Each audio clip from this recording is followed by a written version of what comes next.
दुनिया के 3 ऐसे आदमी जिनकी रियल आवाज आपने आज से पहले नहीं सुनी होगी।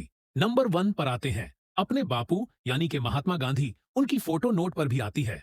Whatever the result of the mission that brought me to London, I know.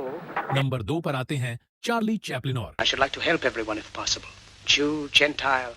Number 3 पर बहुत ही अजीम शख्सियत आती है जिनका नाम है सद्दाम हुसैन। जरूर बताना वीडियो कैसा लगा।